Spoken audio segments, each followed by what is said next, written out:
You're listening to the Dead Padawan Society, a science fiction and fantasy podcast celebrating the ideas, mythologies, and truths in iconic works of science fiction. I'm your host, Nick Dennis, joined by my friend, Brett Inman. Hey, how's it going? Doing well, Brett. How are you doing? I'm doing great. Excited to be here for episode 5. Episode 5. Episode 4 was amazing. Now, episodes 1, 2, and 3 were the best. Of course. But now we're into episode 5, which is, what is science fiction? So we're going to try to take a crack at a question that many much smarter people have worked at. And in this 1 hour, we're going to come up with a solution that they couldn't. It takes two random guys in a podcast to get a definitive answer on this issue. Totally. But before we get into that, Nick, we want to give our audience a little bit of an opportunity to get to know us. And I thought a cool way to do that would be through just our latest obsessions, things that we're currently fixated or fascinated with. Of course, nerd culture, there often are those things that we get super into. And so probably every episode we're going to have just a completely different thing. And the thing from last week we don't care about anymore. And we're totally on to the new thing. So what have you been fixated on recently? What's your latest obsession? Well, that's what this world is so many times, is like this next week there's something else is coming out and you're like, ooh, I need to watch that looks good, and then you put on hold while you were watching and you're like, oh, I'm gonna get through this entire series, but then Netflix drops something like there's the trailer that just came out for that Mind movie. I sent it to you. What was sent it to me and I didn't watch it. You didn't watch it? Sorry. Oh, I'll get to it. It's coming out in like a month, and it has Jonah Hill. And I'll just wait and watch the movie then. Who needs to watch the trailer? Yeah, that's right. But I was watching it and I was blown away. I was like, this looks like it's going to be actually good science fiction, because a lot of what Netflix has been dropping recently has not been good. You don't love Lost in Space? Lost in Space was pretty good. I enjoyed that series, but a lot of they'll just drop a random sci-fi movie here and there, and it's a B or C grade movie. Like, I wanted to watch that Instinction movie, and then I started hearing all this terrible stuff about it, and I was like, people are super critical though. They are, and I need to give it a shot, but I just wasn't hearing anything, and I was like, oh man, that really takes the wind out of my sails, because I was looking forward to getting that, but I probably do. I need to go just watch it anyway and make up my own mind about it. So what have you been watching this last week? But this last week I got on Netflix and I've been watching The Twilight Zone again. Nice. The original series, not the 80s or 90s series. Like revival series? Yeah, the revival ones. I've watched like the first 5 or 6 episodes of The Twilight Zone, and I was like, these are solid. Like, some of them feel a little bit dated and kind of simplistic in their narrative, but they're only 30 minutes long, and so they kind of Twilight Zone is kind of based on a quick pitch of an idea, and then basically immediately taking that to its very end, logical end, and they don't mess around in the middle so much of getting there, but it's still good. Yeah. I love that series. Some of those episodes stand out as my favorite moments of television. Yeah, and it's a mixture. I like both sci-fi and fantasy. So far, it's been a good mixture of that. They've had several episodes that are very fantastical, but there's been a couple really solid ones that were science fiction. And one particularly, I think it's like episode 5 or 6, where the main character is stuck on... He's a convict that has been marooned on this asteroid to live out his life in solitary confinement there alone. So it's shot in, a desert, very barren place, and he's just in a shack. And then every 3 months or so, a crew comes to bring him supplies, and there's one guy who smuggles stuff into him, and then one time he smuggles in a robot woman to be his companion, and it was good.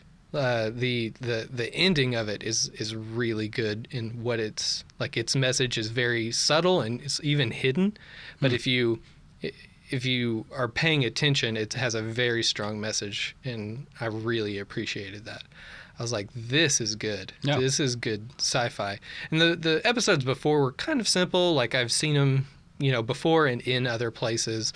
Wasn't anything too groundbreaking, but that one was good. I was like, I really enjoy that one. I feel like that show gets so into like what it is to be human. Like, Serling was so great at using sci-fi concepts to or fantasy concepts to explore the heart of people, both good and bad. Yeah. Yeah, there's positive and negative, and a lot more positive actually than what I even remembered. I was thinking a lot of it would be the negative aspects, and the main characters falling into some sort of doom into it, because some of those episodes are the ones that stand out when you think about Twilight Zone as a whole. But these had a lot of hope in them as well. Mm-hmm. Totally, yeah. I'm also listening to the Great Courses right now. They have all these different topics that you can listen to, and so I wanted to get into some science fiction, like learning.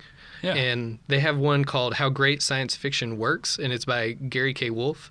And it's, I think, like 24 episodes. About how long are they? They're about 30 minutes. Oh, wow. And so they're nice, like bite-size little chunks that he goes into the like origins of sci-fi and then gets into the more particular topics. But they're good, and he's been up for a Hugo Award a couple different times. I don't think he's won one yet. Oh, well, whenever he wins a Hugo Award, maybe I'll go check that out. It's a political thing. That's what it is. It's because he's a commentator on a lot of the sci-fi. critics. Yeah, because true. He's been a critic for a while, even though he does his own stuff and he teaches. I mean, he's a authority, I think. But yeah, probably it's because he's maybe talked some smack about some. That'll do it. It's too critical on somebody, so no Hugo Award for you yet. Hopefully one day you'll get it there, Gary. Yeah, good luck, Gary. Good luck, Gary. I hope so. Because this is good. I've really enjoyed it so far. I've listened to 3 episodes and I've gone back. Like, I could have just kept trucking forward, but the content was so good and it's very condensed, and so you're getting a lot. And I've gone back and I've listened to those 3, and especially the first one 3 different times, because man, this is really good. It's good stuff. Yeah. Some of the stuff we'll be talking about here today. Yeah. I actually was also, so in my last week, I did a dive into something for free, because some of us don't have access to a library that gives us access to the Great Courses. You got to get a good library. I know, I really do. Just send that bill to the right place. To the right place. Can I like register as being just send somebody in your house? Yeah. Can I be? Just send your water bill to my house. I won't open it. Great, awesome, thanks. You can pay it if you want. I'll let you do that. So, but one of the things I've looked at, and there's a channel on YouTube called Extra Credits, and they primarily do game commentary. So they talk about game design, game creation, how games could help us or improve something. So I actually bumped into them originally because I was a teacher for 4 years, and they did several episodes on gamification of education, or how games can help teachers. And so I was super, super interested in that kind of thing. But they actually have a recent series that they've started called Extra Sci-fi. And so through that, they're exploring, doing these short kind of deep dive episodes into various topics. And so some of that has been survey level, where they're going through and talking about the origins, creators who were influential. The first actually 5 or 6 episodes are just about Mary Shelley's Frankenstein and how that has shaped science fiction. But then they recently have been doing some major authors, so Asimov right now into Heinlein. So there are a lot of really interesting episodes. So I actually, for this, especially this week's episode, watched through their entire Extra Sci-fi series, and it's still being created. So if you're listening to this, it's you watched ongoing. All of this? Yeah, totally. It's like 2 seasons of 15-minute episodes. So they are super bite-sized. Yeah. Yeah, so it was. But it's still like 20 something a season, isn't it? Yeah, I just didn't sleep since we recorded the last one. In addition to that, though, I also have a life outside of sci-fi. So one thing I really love, we've got a great indie theater here in Nashville, and it's called the Belcourt Theater. By the way, we keep plugging all these services. We are not sponsored by anyone. So if you hear your business mentioned and you want to be like, hey, these guys are helping us out, we will name drop you every time. Every 5 minutes. Yeah. I love the Belcourt Theater. But the Belcourt right now is running a series of Westerns. So the other great American genre, if you will, Westerns, I have long loved, especially the works of John Ford. And so they're running several John Ford films in this series. But I also, just earlier this week, got to see High Noon, which I had never seen before. So I have no credit as a fan of Westerns at all, because High Noon is like one of the top 3. And I like Westerns too, and I haven't seen it. Yeah, it was awesome. The cool thing, thinking as much about sci-fi as we have been, a lot of those Westerns, if you just did a couple of little... change some of the elements and, maybe the locale or the types that you see, they could be sci-fi stories, like, super easily. Yeah. So, or like Favreau, just throw in aliens. Yeah, exactly. Cowboys and aliens, and you're good to go. So I've really been enjoying that series, but there's several more coming up in the next month and a half. So looking forward to continuing watching that series. Cool. But we're not here to talk about Westerns, as awesome as they may be. We're here to talk about science fiction. So are you ready to jump in with both feet? Enough pow pow and more pew pew. Science fiction is a subject that so many people have looked at before. We've got creators over the last, honestly, if you count Mary Shelley as the progenitor of modern sci-fi, for 2 centuries now, people have been creating works of science fiction. So long, rich history. And a lot of those people are very opinionated, and so they have taken their own stabs at coming up with a definition for the medium, for the genre. And so, before we jump in, I mean, we could spend hours and hours talking about it. I feel like we should just cross a bunch of those off the list, just right out of the gate. So I want to play a game with you, Nick, and audience, you're welcome to play along. I want to look at some popular definitions of science fiction that have been given by people that you will probably recognize the names of. And I want you to either tell me a work of science fiction that does not fit the definition. So, this definition, it's like this person was like, oh, this is what sci-fi is. So a work of science fiction that rules out completely. Okay. Or, alternatively, a work of general fiction, something that most people would be like, that's not science fiction at all, that the definition lets in. Because I think the crazy thing is we start looking at and answering this question, and honestly, it's been sort of maddening, like looking at what science fiction is. Because all of these people either are so broad that they let in all kinds of stuff, or so narrow that they eliminate things. So let me give you an example of this. So this is not a real definition. Nobody is this stupid. But if the definition of science fiction were every story in the English language, what would be a work that you might say is either science fiction that rules out, or is not science fiction that lets in? Well, then that rules out all the French and and authors from all over the other parts of the world who've also created science fiction. But it also would let in works like Huckleberry Finn, which nobody's going to be like, oh, yeah, that's totally... No, it's not science fiction at all. Right. So that's the game we're playing. Okay. So come up with a work that fits that definition. So basically, I'm just going to you're going to talk about some popular definitions from probably people who know their stuff, and I'm going to take a giant dump on them, basically. Sort of. Yeah. That's kind of what we're doing. Okay. Yeah. Yeah, let's do it. All right, listeners, you are totally welcome to play along. The first definition, we mentioned Mary Shelley. A lot of people, I mean, almost everybody that I bumped into said Mary Shelley is like the mother of science fiction. Yeah, I was fine. Yeah. Everybody says it. In 1818 or 1817, whenever she was writing it, 1818, whenever it was published, the first edition in the preface said this about her work. And so it sort of set a foundation. A lot of people say this is a way to define science fiction, but Mary Shelley, or her husband, who may have written the preface, said, the event on which this fiction is founded has been supposed as not of impossible occurrence. So it's not impossible. I found that theme a lot. There were a lot of people who, whenever they try to define science fiction, they say it's something that is within the realm of possible. So right, because if it's absolutely impossible, that's where you're getting into fantasy. Yeah. That's where you're getting into, if it definitely can't be science fiction if it's something that cannot happen, cannot be done, and that is when you get into the fantastical. So, but applying that to what is science fiction, there's plenty of science fiction that still is impossible. Such as from the Earth to the Moon. Let's throw...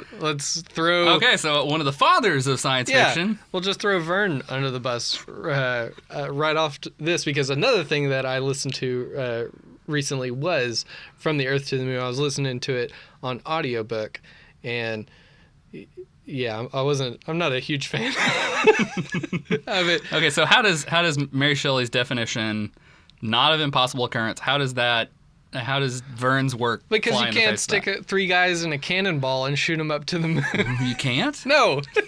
Because you're saying that's impossible? Yes, it's impossible. And so by that definition, From the Earth to the Moon couldn't be science fiction because that is impossible. That it's been proven. I mean, he obviously didn't know back then. He was speculating, and she's talking about that in that quote of supposing things.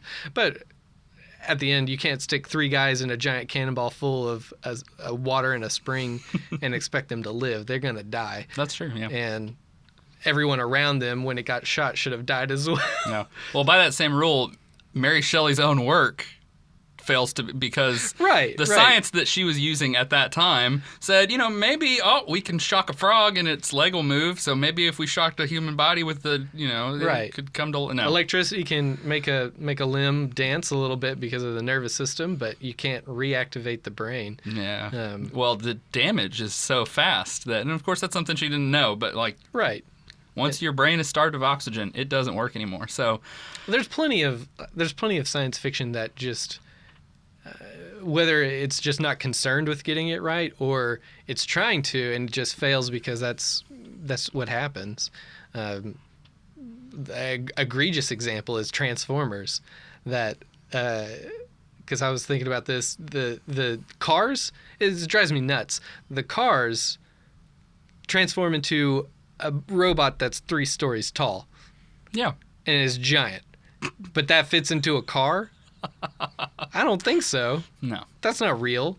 Yeah, that physically is physically impossible. Yeah, it can't happen. And they've got the Allspark that's like, I don't know, like a mile wide or something like that. Yeah. It's massive, but then it can fit down into pocket size, or it can be held underneath your arm. Like that's physically impossible. Yeah. I would say that to a certain degree, though, Mary Shelley's definition also lets a lot of stuff in. That's true. Anything possible. So aren't gangsters shooting each other in the 1930s? Isn't that possible? Yeah, that's true.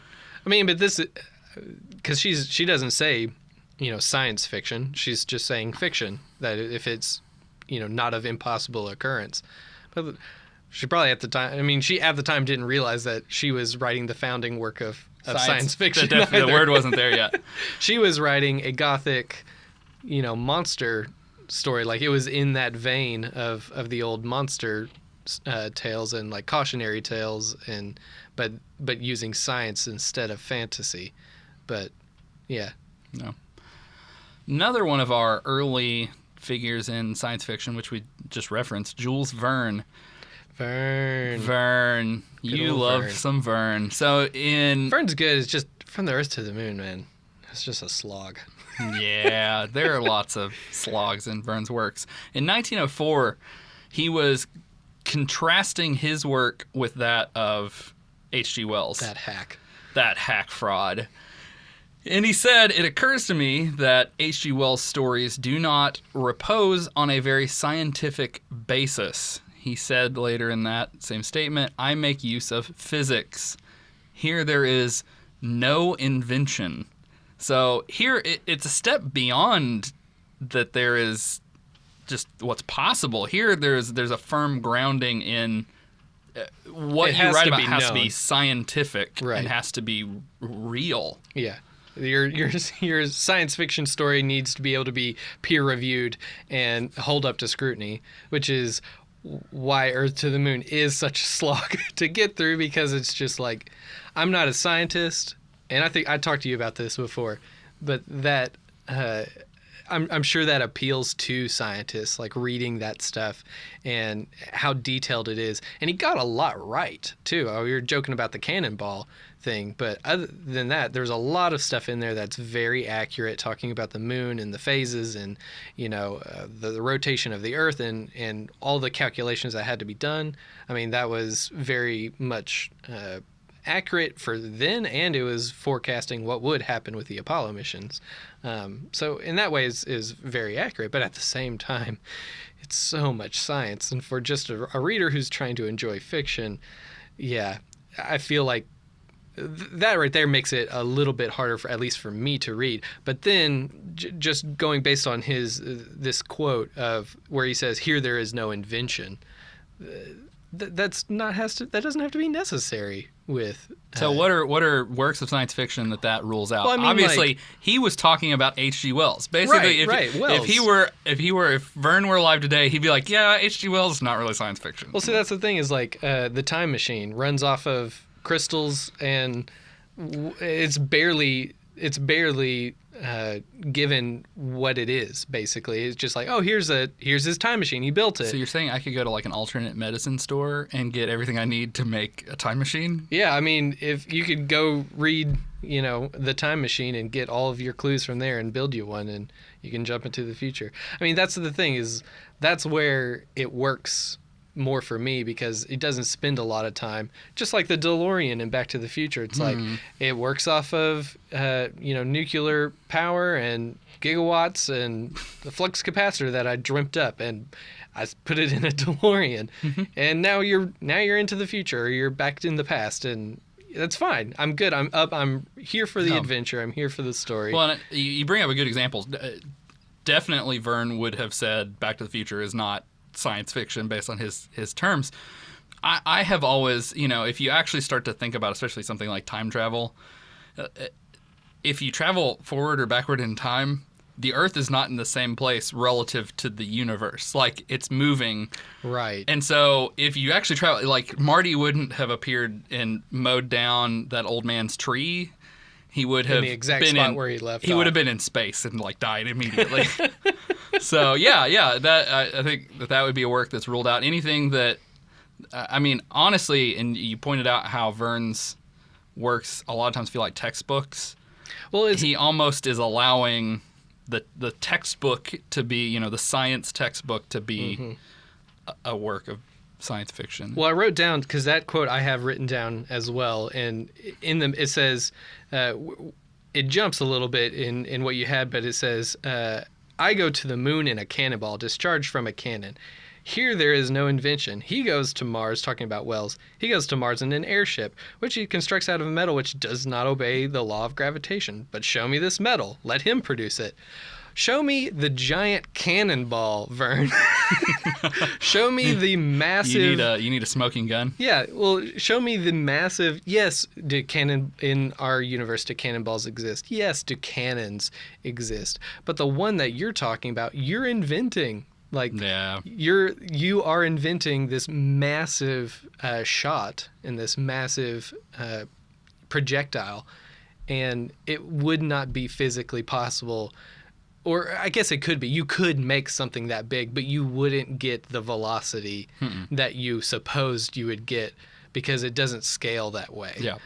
And so you're inventing too, and your invention... Just because your invention is closer to right doesn't mean that... Yeah. Right, which, I mean, you could then say, Wells, what ended up happening that got us to the moon was an airship. It wasn't wasn't made of like a magical metal that made the air like less dense, but it was a rocket ship. It wasn't a shot fired. And so in that way, yes, he made that up. But that is what the Apollos had, was an airship. And so it's like you can sit those two guys down and this would be the argument back and forth of like your stuff's not... You're not real. You're a liar. It's like, you're making this stuff up too. Don't act like... Like, just because you're, putting in all of this science that does exist doesn't make yours even, like, less of a hypothesis of, speculating. There are definitely, and there are a lot of other people who want to define science fiction within the realm of science and what is. They push it towards, and a lot of people then kind of subdivide science fiction and refer to what Vern would be talking about here as more hard science fiction. And so there have been other explorations too, though. We have John W. Campbell, who was an early magazine pulp publisher and had a lot of influence on science fiction. But in 1947, he said that to be science fiction, not fantasy, an honest effort at prophetic exploration from the known must be made. So he kind of takes us in a different direction and says that science fiction must be prophetic. So what would be a work of science fiction that would rule out, or what might be another work outside of science fiction that would let into the fold? Well, I mean, there is a lot of science fiction and good science fiction that is prophetic, that they pose something and then sure enough, years later it comes to be, or is at least close. And so in that way, of course, that does fit, and there's plenty of works that you can cite for that. But at the same time, does it have to be prophetic? I don't think so. I mean, focusing on guessing the future is not always fruitful. Yeah. Because there's plenty of examples of that, of people really trying to be like, what's life going to be, in the future? How is it going to look, and what will we be doing? And we get the old, 50s examples of the modern, lifestyle and everything of what will the future look like. And it's not like that at all. Not at all, no. We were joking right before this podcast about the modern kitchen and home that's, back in the 50s where everything's automated and easy. Yeah. And that stuff just made it harder. Yeah, and you have that stuff. You have Rosie the robot. Yeah. Like all the robot, like Jetsons made it look great because they had a robot that did everything, and it was perfect and speedy and fast. But then our robots tend to just mess everything up. We're more like, is it Honey, I Shrunk the Kids that opens with like the kitchen that has all of these like inventions that the dad has made that just right, or Back to the Future with Doc's like ridiculous way to make breakfast. It's just like, eat or crack your own egg. Yeah. Then how much time and manpower did you spend on making this contraption to break an egg and cook it for you? Yeah. But the thing that comes to mind immediately for me is, because I'm a huge Star Wars fan, is Star Wars. Star Wars isn't prophetic. Oh, it said a long time ago in a galaxy far, far away. Yeah, it's definitely not. It's not a future that we will have. No. And even though it is kind of in the crossbred of fantasy and science fiction, it's still very much science fiction. People would call Star Wars science fiction. Right. Most people don't realize that it is in fact heavy on the fantasy, that the things of the Force and knights and an order of a galaxy that is gripped by a will, that's echoing through time and through all these occurrences, and everything is fitting together. It's very much like a space fantasy, but it is also science fiction. So that's very much not prophetic. Yeah, I would also say anything that, in some of the subgenres of science fiction like steampunk, any work like that is deliberately not being prophetic. It's sort of, let's throw back into the past and see what an alternate reality might have been. Sky Captain in the World of Tomorrow, or great example, yeah. Or like before, Cowboys and Aliens. Like we were joking about that, but yeah, there's no prophecy. No prophecy. I mean, that's a good setting, because it could have happened if aliens went into some western town, and if they decimated the town. That's not what happened in the movie, but if they decimated the town and you never hear from any of those people again, it could have been a real occurrence, but it wouldn't have shaped history and changed everything. It's set in the past. So in that way, that's not prophetic. All right. So earlier you brought up the Twilight Zone, created by Rod Serling, and I want to look at a Serling definition. My man. Your man, who said that fantasy is the impossible made probable. Science fiction is the improbable made possible. So what do you think he's doing here with the definition? Is that a good definition for science fiction? What works would that be leaving out, or what works might that be letting in that actually aren't science fiction? Because I feel like this is a very broad definition. This is very broad. I like it because it's broad, because I like broad definitions for science fiction. But he says improbable. So improbable is not likely. Mm-hmm. So science fiction is something that's not likely. Yeah. Then. But that's not always true either, because there's, again, things on the reverse of what we just talked about that are very prophetic, and they come to be. And there's some that doesn't even, like, its focus is meant to not be far off. Yeah. That it's not meant to be so far and so distant that it's very improbable. Oh, totally, yeah. Like, I think Black Mirror, it's a lot of those stories feel like they could happen tomorrow. Yeah, that's its whole concept, is it's meant to be scary how close it is, that it's using tech that we already use, and then naturally what's the next step or 2 or 3 steps down the line, that for technology, how fast it's moving, that's only a decade, maybe, if even that. There's some episodes that feel like could happen tomorrow. And so in that way, it's being prophetic, and it's very probable. Yeah. I would say Her would be a work That's another good one, yeah. Where, honestly, we're getting to a point where... Yeah, there's AI could carry on or build a relationship with somebody. Well, what's that Google thing that just came out? That it's a Google Assistant or something like that. That will make phone calls. Yeah, and I listened to that. Stammer and go, let me think about that for like a second. I listened to this one that it called a hair salon to make an appointment for you. And the hairstylist was like, yeah, let me look for a time. And then the AI went, mm-hmm.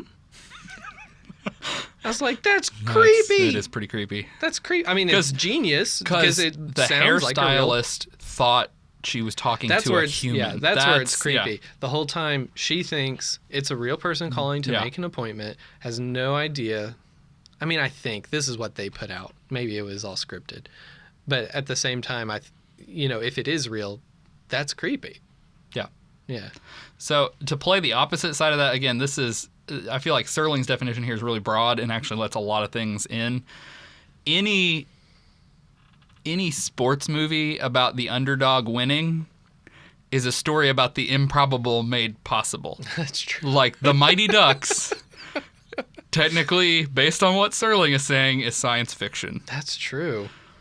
So there, science fiction is the Mighty Ducks. Mm-hmm. That's great. Yeah. So you're welcome, listener. If you've always wanted the Mighty Ducks to be a science fiction work, Rod Serling is your definition. You need to move all those underdog stories from your sports shelf down to your science fiction shelf. Yeah, you may actually need collection. a new organizational system based on that. One of the definitions that I bumped into that I really gravitated towards, and I almost was like, yeah, this is the one. Isaac Asimov, who has been super influential in the history of science fiction, robots, the idea of Foundation, and the space empire. He said that science fiction can be defined as that branch of literature which deals with the reaction of human beings to changes in science and technology. And I really, really like this definition a lot, but I feel like just like all these others, there are science fiction works that it is ruling out. And honestly, I think Asimov was okay with that. I think he's a little like elitist. He's like, because he's a hard sci-fi guy, so it's deliberately leaving some things out. Right. But there can still be great stories that are outside that purview. I feel like a lot of these are looking at thinking about like a target with its rings, and some are like, oh, I see there's like 6 rings, and some are like, no, there's 3 rings, like to the bullseye, and then there's some, everything that's off of the target completely is obviously not sci-fi. But for this, let's see, he's talking about deals with a reaction of human beings to change. That was the word that caught me when you read it, is changes in science and technology, because not all sci-fi is dealing with there's been a major change. Some of it is dealing with something that is what we already know. and then it can get into like a science fiction theme. One thing that comes to mind, I don't know if you'll agree with this or not, but A Quiet Place, that movie that just came out. Okay, go with me. Okay. Because it's, even though it's like a horror, it's billed as like a horror movie. Yeah. That's what it was pitched as. It's a science fiction movie. I'll go ahead. I don't think it's a spoiler to say that the monsters, because it's shown in the trailers, they're monsters. Yeah. That's the reason why they have to be quiet, because they can hear them. Those monsters are aliens. I don't think that's a spoiler. I would say, and this is very true for a lot of alien movies that don't deal with like their ships or things like that, just like the aliens themselves. In A Quiet Place, those aliens, I wouldn't say there's anything that changes science or technology about them. Would you? I would actually say that the aliens themselves are the change. Into if we discover putting them a into new the species environment. Yeah, that would it's be a the scientific discovery. Yeah, but at the same time, there's what about them isn't. There's nothing, because there's another one I'm thinking of that is different, and I feel would fit into this definition, is Annihilation, because that's another movie about aliens coming to Earth that's very recent, and those aliens.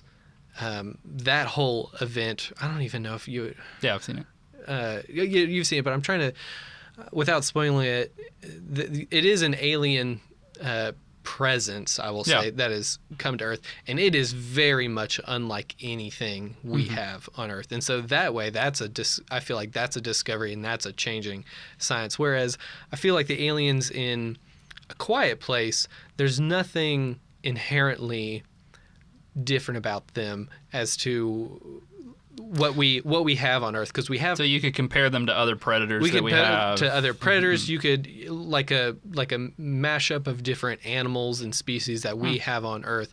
You could say that, and so in that way, is that really changing science or technology, or is it just introducing a new predator that you haven't come in contact with before?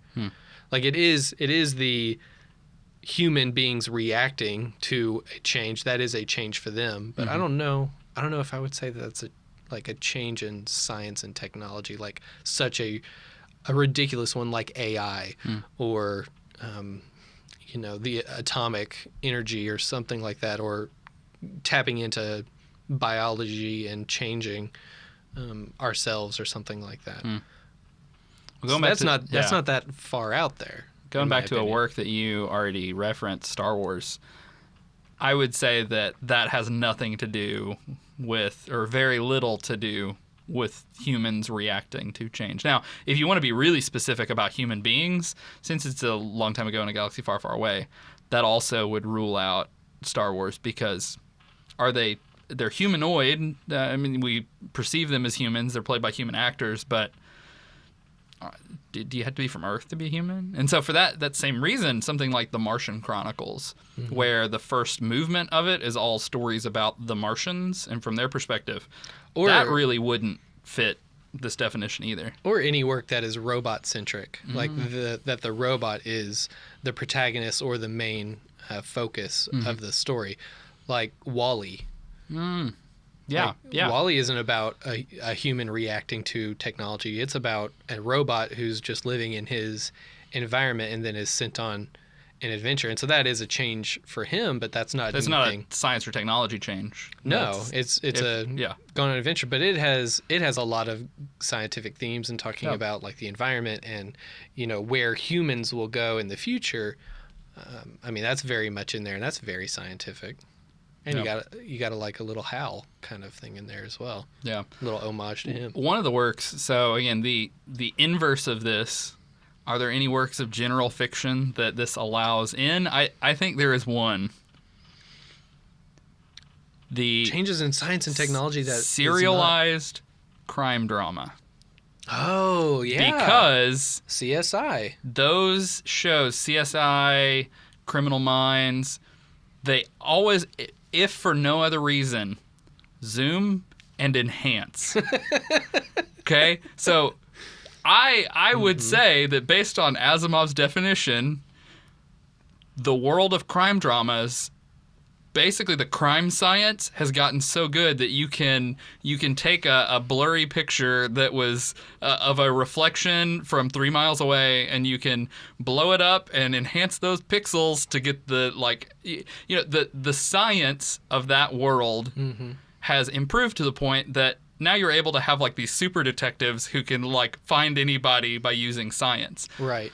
Now, nobody would call that, like, nobody who watches those is like, I'm watching science fiction. Like, they would think that's they're ridiculous. Coming for a crime procedural, and they're getting a crime procedural. And there's always the everyman person it's usually, because there's always the tech or science person, even if it's not like CSI heavy on a science investigating team. But there's in anyone, there's that guy or group that they go to of with 27 screens and like multiple keyboards. The tech guy, and then the doctor of like what's going on in this body of this crazy thing happening. And so you have like the detectives or whoever responding to this thing that's new to them. And so in that way they're experiencing a change in science and technology, something that's new to them, and they're reacting to it. But again, that's science fiction. Nobody's going to call that science fiction. Yeah. So that's a good call. I like that one. Yeah. So lots and lots of definitions that people have given. There's the Darko Suvin definition, the idea that novum is present in the work, or Arthur C. Clarke saying that science fiction is something that could happen, but you usually wouldn't want it to, and fantasy is something that couldn't happen, though you often wish that it could. Like that kind of definition. I mean, all of these, I feel like. Well, I have a particular beef with that one. Yeah. Because you sent that to me, and I was like, at first, it makes sense. Yeah. Like, science fiction is something that could happen, but you usually wouldn't want it to. That's where I get hung up on. There's plenty of science fiction that you would love to have happen. Absolutely. Like tomorrow, please. Yeah. I mean, that's what Star Trek is all about. Is a future that is bright, a future that we would like to get to. There's struggles and bad things that happen in that universe, but it's still a positive view of the future. Oh, totally. Seems a lot better than the current world. And I was thinking, even post-apocalyptic versions of the world in different works, usually even in those scenarios there are people who are doing all right. Like I think about the Hunger Games. Like, that's a future that the everyman would be like, oh yeah, we don't want that. But the people who are on like it goes down to it gets down to who's deciding what future is good. Because the people who are on top right now could look at the Hunger Games and be like, yeah, I would totally be in. That looks awesome. I'd totally be in District 1 and I'd be living it up. Seems all right to me. Every year we get to watch a bunch of people kill each other. That sounds great. I do that in my basement. Have hobo fights. I don't know what rich people do. I assume that was in that. I just saw a movie where Date Night. Was that it? No, Game Night. Game Night. Day Night's the Steve Carell flick. Yeah, where that guy's like, they totally make homeless people fight. They have hobo fights, and that's what rich people do. And they're like, you're crazy. And then they go to a rich people's house. Yeah. So I thought about Hunger Games. Elysium is one where there's this top society that like they're living large, and I think they even live for. I think in that movie they like have a way to live forever. Same thing in that show. Sign me up for that. Yeah. Same thing in the show Altered Carbon. That was on Netflix. It's very much Blade Runner kind of future. But it again has plenty. Most people are on the bottom, and it is dystopian. But there are people that are on top, and the whole concept is that they can live forever because they have the money and the ability to do so. Yeah. And so in that way, it's like that definition it can't be applied to everybody. I would say you'd hope it would be. So Clarke's definition, some of the others as well, especially the ones that define like hard sci-fi, a lot of them, something that could happen as our scientific understanding changes, you gradually have to start ruling out old works of science fiction as fantasy because That's true. Oh, that actually can't happen. Oh, what we thought was possible, that's not real. And so I feel like as we bump into a lot of those really confining definitions, that just seems really bizarre to think like, oh, what if you actually have to like cull works from a genre? Like, oh, that's really not anymore, so we're going to have to throw that. Like H.G. Wells, no, that's... Right. So... Which would be, you know, even those people, Asimov would be like, of course there's science fiction. You know, even though he's very focused on just a little bit, letting little in. Yeah. But at the same time, yeah, those wouldn't fit. Yeah, I love, so as I got further and further, this is just a rabbit hole. If our listeners have not ever done it before or have only read a few people's statements about what sci-fi is, just go down the rabbit hole, because it is mind-warping, I feel like. I don't know what your experience was as you were going through it, but it's just like people fight with definitions to try to come up with a way to define science fiction. It seems like people get super close and then it just breaks and falls apart. Well, see, in my experience with like listening, hearing these, it's like, yeah, that's good. Yeah, that's fine. Like, yeah, I get that. I see that in science fiction. That works. That's a working definition. That's fine. Yeah. And so, but yeah, it gets to the like all these definitions, when you put them together, you're like, absolutely, we've got the target here. Like, this is definitely what all of y'all, you know, together. I don't think you get all these people, if you could, in a room and they would agree. Yeah. But at the same time, they would definitely agree on the things that are not. You're getting a shape of what science fiction is from a lot of these definitions. I honestly, as I was coming out of a lot of this, some of the definitions that really appealed to me were things like what John W. Campbell said, which is that science fiction stories are whatever science fiction editors buy. Or another version of that by Norman Spinrad, science fiction is anything published as science fiction. Well, that Wolf Great Courses thing I was listening to, I forget, he quoted somebody in there, I can't remember who it was, but he said, science fiction is the thing we're pointing to when we say it. Okay, so why, very broad. Why is it important for us to be having this conversation? I feel like in some ways I wanted to look at what everybody else has said, because I don't think we're going to be able to come up with a definition that will revolutionize the future and everybody will be like, oh, it's the Dead Padawan Society definition of science fiction and it's going to change the future. But why is it important for us to have this conversation? I mean, it's good to have boundaries. It's good to have boundaries that are maybe fuzzy. And I'm cool with that. You know, looking at all these and just getting an idea and not having a hard... When you put down any hard definition, you run into the same risk of this stuff, is there's always going to be something that falls outside of that one. And so, you know, if it goes from the whole cosmos to the Milky Way galaxy, I'm fine with that. You know, still very broad, still a very big area to play in, you know, as far as like defining what it is.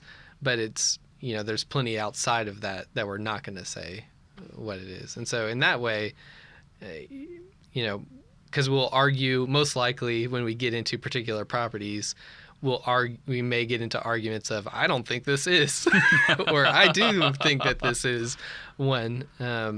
But in some ways it's not important to make a hard definition for it, because there's all of these, you know, contrasting and contradicting things. But I think the mulling over it is the point of it. Mm-hmm. I mean, it's a fun exercise. One of the things I think makes it valuable, I bumped into a podcast a few years ago by a guy named Tyler Smith.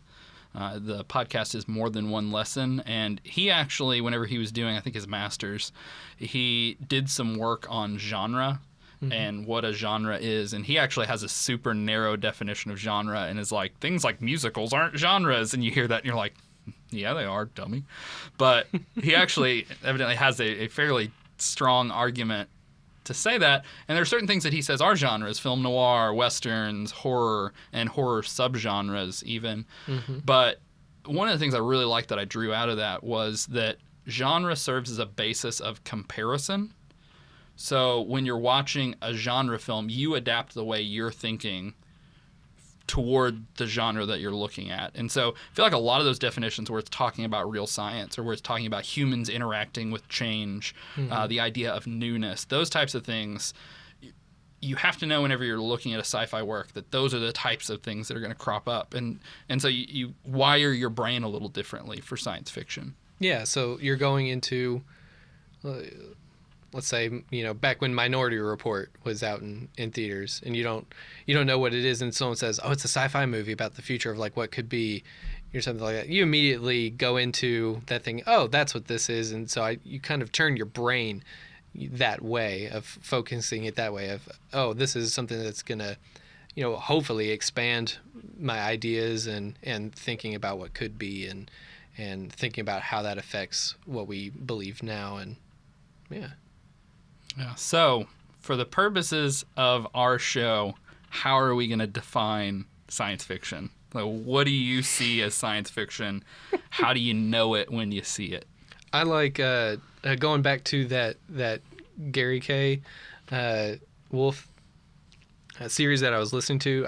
He has a quote that I wrote down that I really like, because he's doing the same thing in his first episode of what is science fiction, and he bases it off of breaking it away from fantasy, and he starts with Mary Shelley as well. And he said, I'd like to begin by getting out of the way a few things sci-fi is not. It's not hobbits, it's not magic, it's not angels or demons or zombies or werewolves or sexy teenage vampires or resurrected ancient mummies or ghosts or dragons. Well, so doesn't that just make you want to write a science fiction story that has all of those things in it? Yeah. Well, then it's funny because he said, or dragons. He's like, unless they're mechanical dragons, or unless they're alien dragons, or alien dragons, or if it's Smaug, then it's a fantasy dragon. If it's based, in a place that we can never get to, and that can never be, then that's fantasy. So Godzilla is a sci-fi dragon, and Smaug is a fantasy dragon. A fantasy dragon. I want to see those two fight now. Now that I've said that, but he had gone into a couple of works of, and thinking about Jurassic Park, like, slap, especially with where they've been going in that series recently. You slap some pterodactyl wings onto a raptor or something like that. Yeah. That's a dragon. It straight up is a dragon. And so in that way, man, I really want to see that now. In that way, because that's what they're doing right now. They're splicing all kinds of things. We are going to come up with all kinds of great ideas that our listeners are just going to steal and make millions off of. I'm sure they've thought of dragons, though. Like, they're like this, us making different raptors and things like that we're going to get to dragon at some point. Because you got dinosaurs with wings. You got dinosaurs that look, like reptiles. That is what a dinosaur or a dragon is. Anyway, so he was talking about that fantasy depicts what will never be, whereas science fiction depicts what can be. It's based. I kind of wrote this out. It's based in a reality that was, is soon to be, or could be in the distant future. It's based on known science or theory. Because that was the big thing that I was running into with like these definitions of a lot of saying, it's got to be based in science. Going back to Verne, it's got to be based in something known. Well, it's not always got to be. It can be in. So I like in science or theory. I'm good with either of those. Just broadens it out a little bit. Yeah. Yeah. One of the definitions that I actually bumped into, or ways to define it really rather than just definitions, was in a book that I have about science fiction as a genre. It's called Science Fiction Cinema from Outer Space to Cyberspace. There are two ways to define genre, the semantic and syntactic ways. And I feel like a lot of these definitions that we've looked at so far are syntactic. It's like, how do all the pieces of sci-fi fit together? And so you get things like themes emerging from that, or overriding ideas. I actually, as a result of all of this, I almost wonder if the semantic way to define a genre maybe isn't a little more valuable, especially for us. So semantics is just about like the units of meaning. So things that you see, setting, character types, visual style, special effects. And I think that in some ways actually gives us an easier way to define sci-fi. It's stuff that has outer space or the future or robots or you name it, any of those elements of meaning. And I think that's actually probably closer to what the general populace uses to define it. Like whenever I feel like it's funny, those of us who really love sci-fi sometimes grapple with, well, you even were mentioning with the Twilight Zone. There's some episodes that are, it's like, is this sci-fi? Oh yeah, there's some that are straight up fantasy that they go hard into it, and some that straddle the line, and it's just a mixture.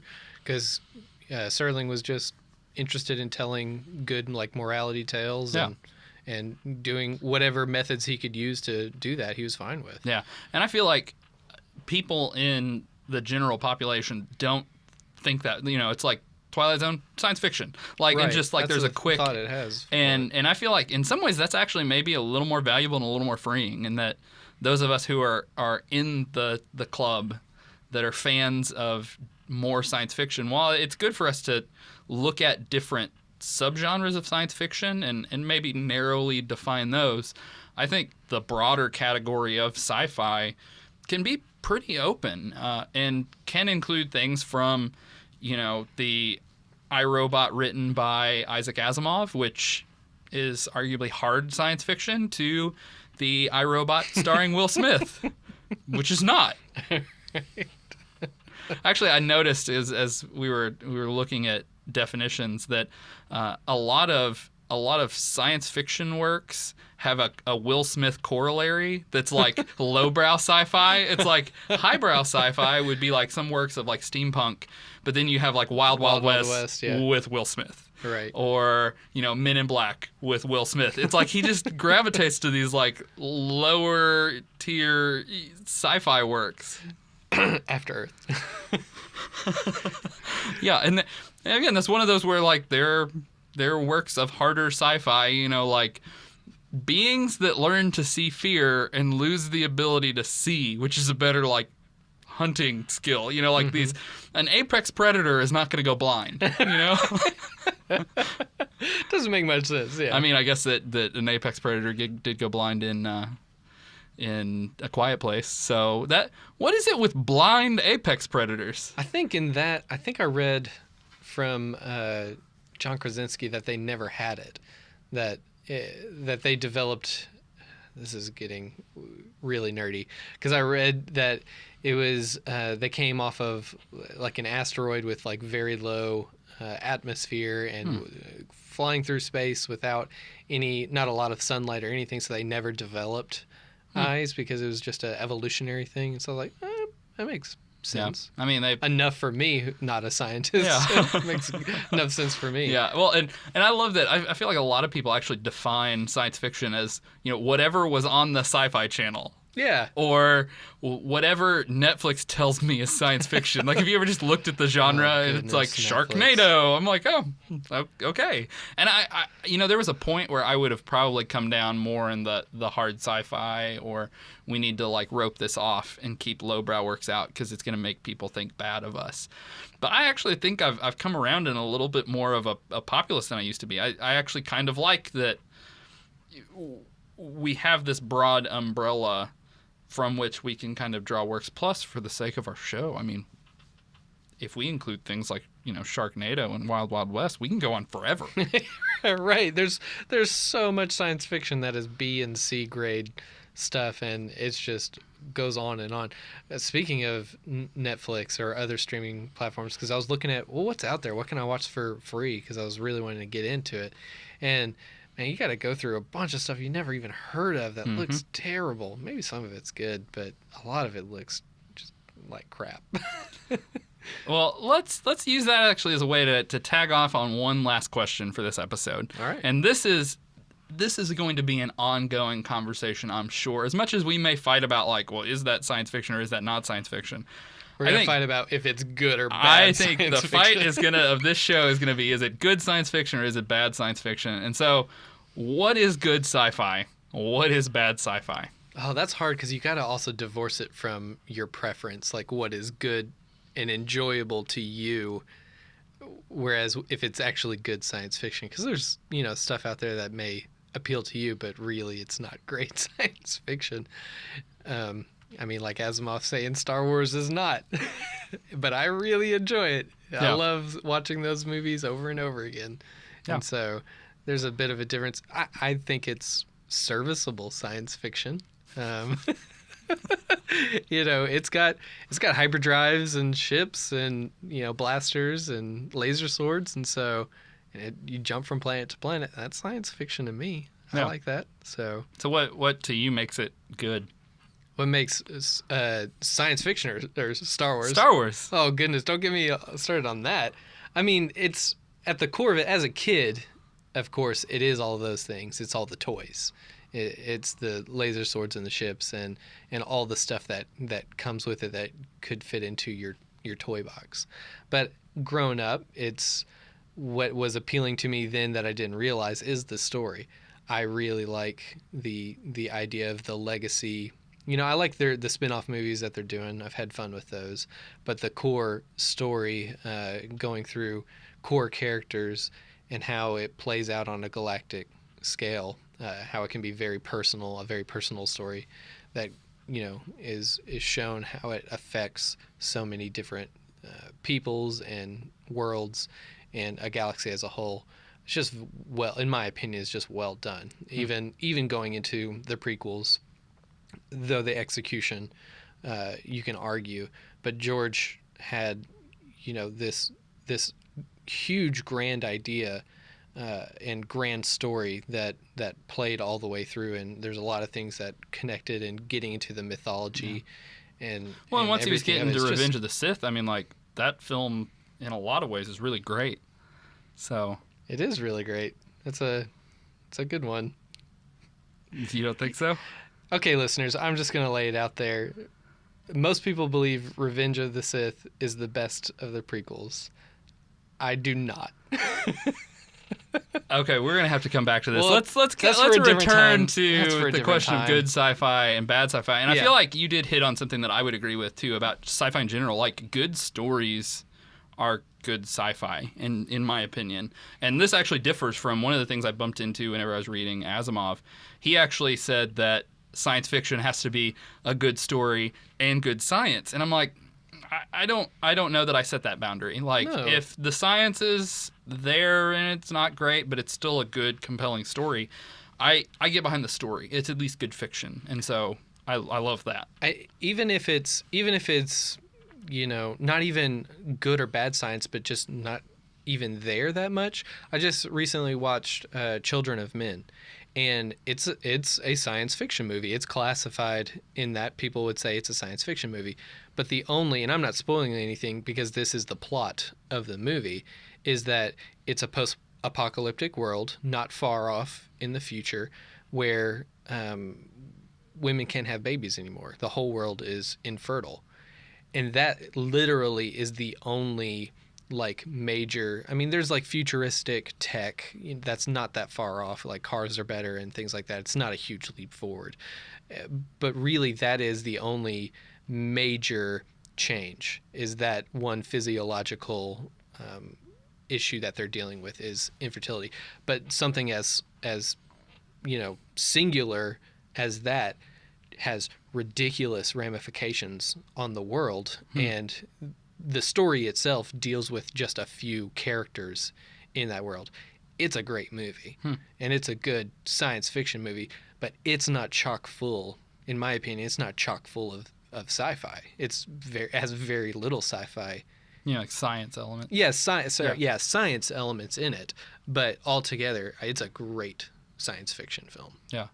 That actually gets into something that I feel like, if I were to say, what even maybe makes not just good sci-fi, but great sci-fi, transcendent sci-fi, Ray Bradbury said that science fiction is an attempt to solve problems by pretending to look the other way. Mm-hmm.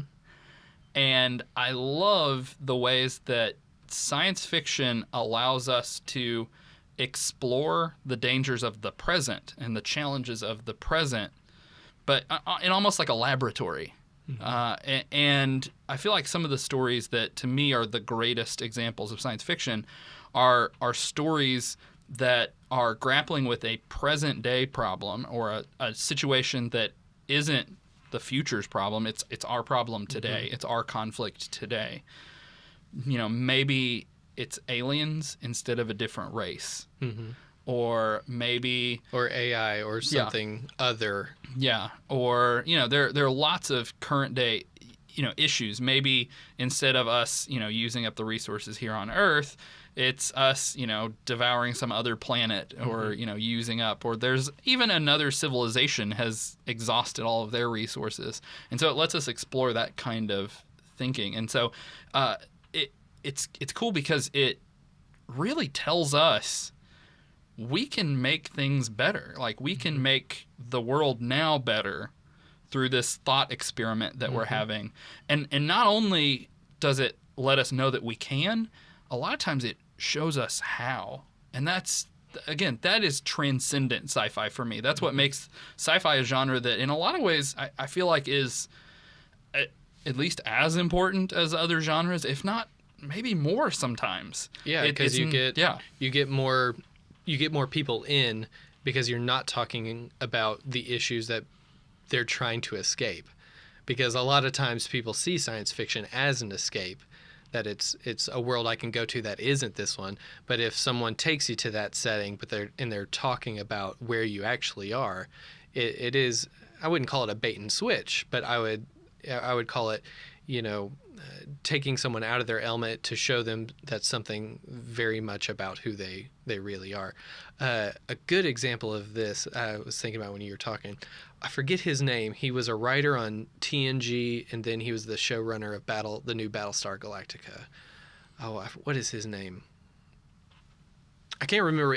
Adam Savage was doing some interviews with Sci-Fi Wire, some audio ones that I listened to, and he was on talking about Battlestar Galactica, the new series that they were starting to get working on rebooting, and then as they were getting it into production, 9/11 happened, and so then they looked at the story that they had, and they're like, "There's a lot of things that kind of deal with what's happening in our world right now." And so they, instead of backing away from that, which a lot of people were doing at the time, even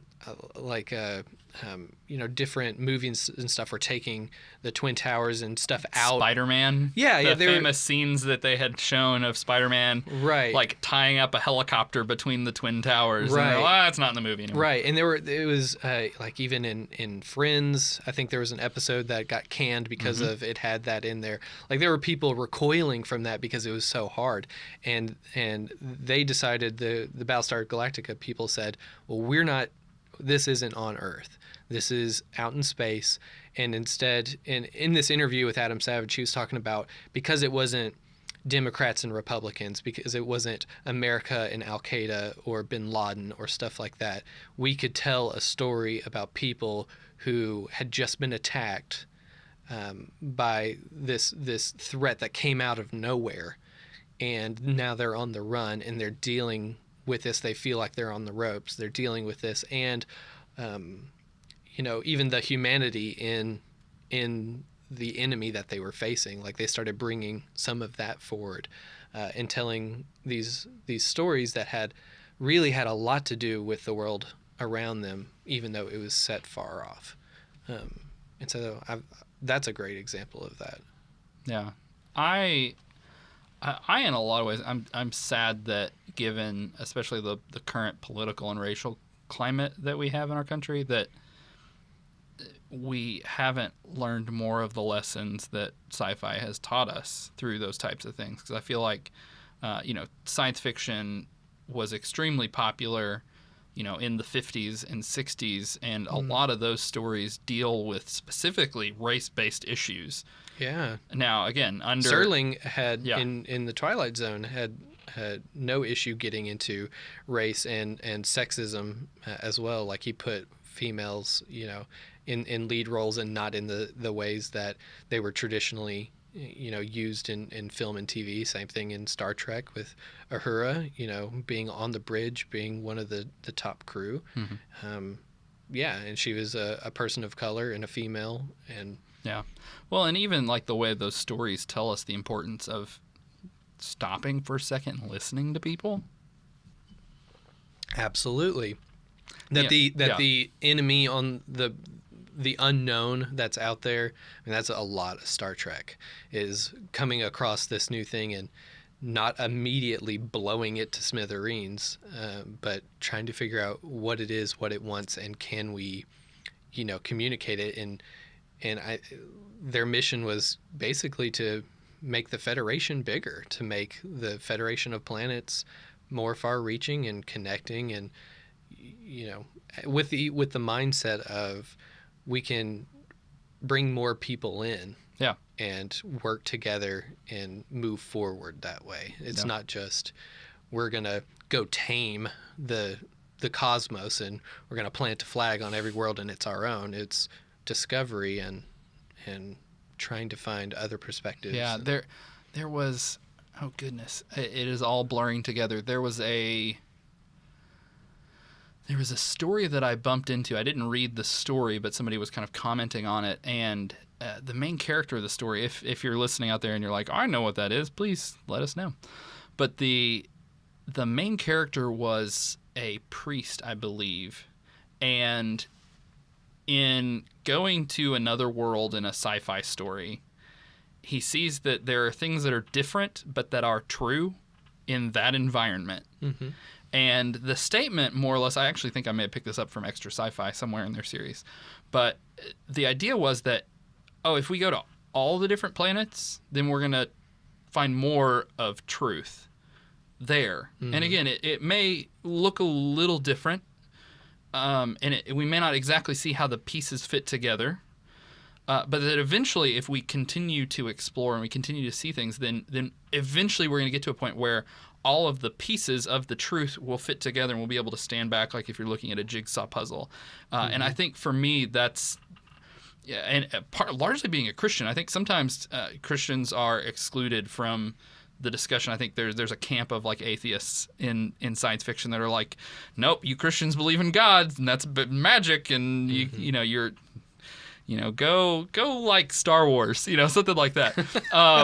And my thing is, like, I believe that all truth is God's truth, like that the universe was designed with truth, and so that as we find those pieces, I'm not scared of the unknown, and I don't necessarily feel like we need to explain things that we don't understand with like, oh well, God just makes that work. I've heard Neil deGrasse Tyson criticize that sometimes Christian scientists will just say, well, the thing I don't understand is just God. That's not what I'm saying here. I'm just saying that the creator of the universe made things fit together and work together and be true. And so as we explore and as we interact with different things, we're unveiling that truth. And I think that's awesome.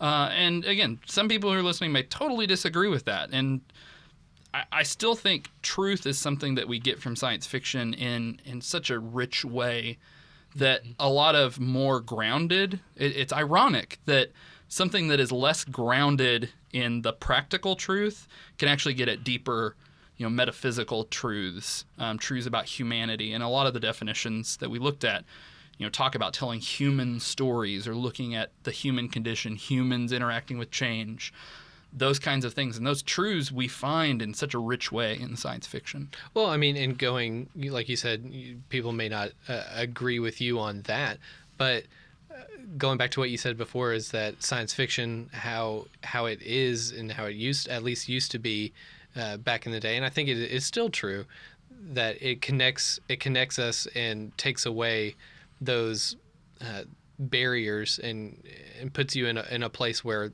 all of those let's say like religion and politics and all of those things are set aside from our world or even just taking us into the future where they've changed, or something, to get us away from what we get, I guess, dug down into and entrenched in, and then just gets to the truth. And so that in that way, that is a way of bringing people together. And going back to what you said about our current political climate, and how things are so separated in the country as it is right now, these kind of stories are good. They're very good to see. Of maybe the characters in there are not like me. Maybe they are very much, I'm very much against, kind of who they are, or they wouldn't agree with me on certain things, but there's what they're going through, the plight of what they're going through and what they're learning is something that is very true. And the world and the message, there's many kernels of truth in there that I think most people would say absolutely, and could come along with and understand and see a different perspective, from stepping outside of themselves. And that's good science fiction. I completely agree. I'm actually really excited that after this conversation, we hopefully are going to be exploring a lot of good science fiction. Oh, I think so. And we'll obviously touch on not so good science fiction. That'll inevitably come, but I think we're also I think what we're more excited for is the good stuff, because that's the juicy ones that we want to talk about, because the good ones have so much to unpack and to make for good conversation. I guess that would lead into what that is next. You want to say? So yeah, where are we going? So we've spent more time than any two people possibly should just talking about our background with science fiction and why we like science fiction, without actually really getting into talking about a work of science fiction specifically. So next episode, we're going to be looking at... We're going to attack some science fiction, and we're going to start with, I forget when it came out, but the film Moon. Moon by Duncan Jones. Yes, starring Sam Rockwell. Sam Rockwell. Yeah. And Sam Rockwell.